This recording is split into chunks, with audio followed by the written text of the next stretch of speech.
Greetings everybody, Fennec here, back with another video, and today we'll be talking about one of my favorite subjects, and it's gotta be photography, and honestly why I think everybody should carry a digicam.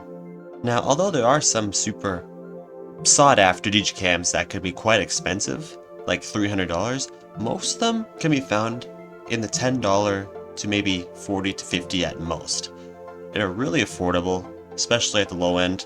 And I think the low end is where it's quite fun, like this one right here. Personally, I got this HP Photosmart digicam at a thrift store for only around 10 bucks or so, and I've had a lot of fun with it since. So let's talk about it. And now for a super quick rundown of its specifications and features. The shooter itself on the camera is a 5 megapixel CCD sensor, and some people really like those CCD sensors because they say they do better colors and whatnot. So if you're one of those types of people, then I'd say yeah, the colors are pretty good on this camera. It's a pretty fun camera. ISO can go from auto up to 400. Not a lot of stuff there, but once again, it's a lower end camera. Bottom of the barrel, you know. And another cool thing is zoom. It's not a lot, but it has it at least. Optical zoom goes up to 3 times. And lastly, it has its interesting viewfinder.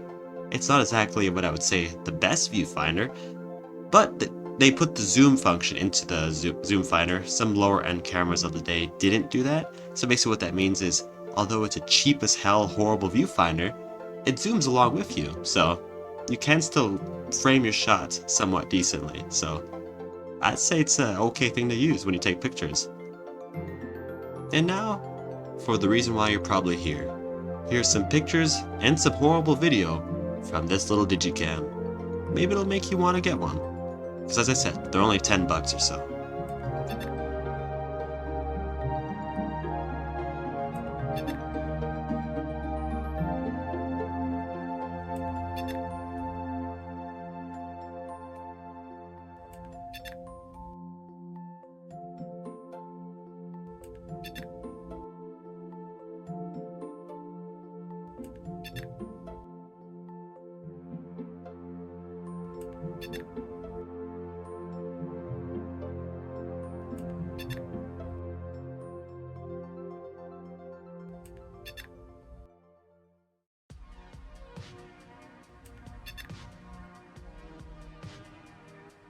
And as for video, it doesn't obviously do as well. The video on these lower end devices back then were quite bad, but take a look.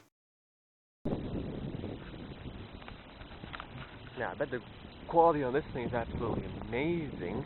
I forget what resolution it records in, but it looks like there's a storm. Well, there's obviously a storm brewing, there's thunder and everything. We're trying to beat the rain.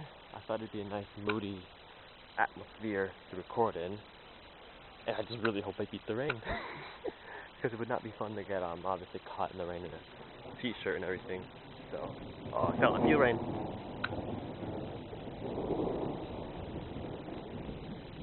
Listen to that. So powerful.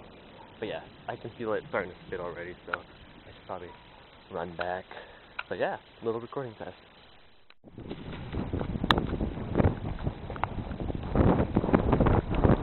We're running. We didn't make it back in time. It's pouring. It's pouring. This thing is not good for this camera as well because of, you know, water and electronics.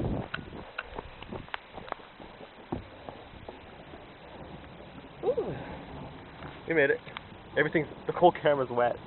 But yeah, that's an exercise, I guess. Nice. So yeah, those were the 2 main tests. I think when it comes to taking pictures actually, it gives off a really nice vibe. I think the recording quality is a bit too low to be considered any sort of vibe or anything. It's just not very good. But picture-wise, it's quite nice, especially those moody, like incoming storm pictures from earlier during the photo test. I love those. Those were pretty cool. And overall, it's really why I'd recommend a camera like this. It's, I guess you could call it a similar vibe to film. Obviously, it's way easier. And film has its own myriad of advantages in terms of picture quality. But it's similar to that in the style of just like, it has its own vibe, you know what I'm saying? And that's why I guess digicams are taking off so much. Just search digicam photography on YouTube or Google, and you'll see it everywhere. So, with how cheap they are at like $10 to $50, most of them being 10 or so, I'd say it's a no-brainer. And if you don't really like it, then, I mean, it was only $10, so I'd recommend something like an HP like this, maybe a Kodak, Digicam, Sony, Canon, just one of those companies. Sort by lowest on eBay, make sure it's working, and you're off to the races. So yeah, that was basically my conclusion. I'd really recommend these to everyone. And overall, I really hoped you enjoyed this video. I put it together as like a shorter video, it wasn't too long, it's about 5 minutes, and I really hope you guys liked it. More to come, of course. I've got a laptop video up next to see how it can run games. It's a pretty cool model of laptop with a really cool GPU, so stick around for that. And I'll see you in the next one, and I won't keep you here any longer. Have a great day, night, evening, or whatever time it is for you, and I'll see you in the next one.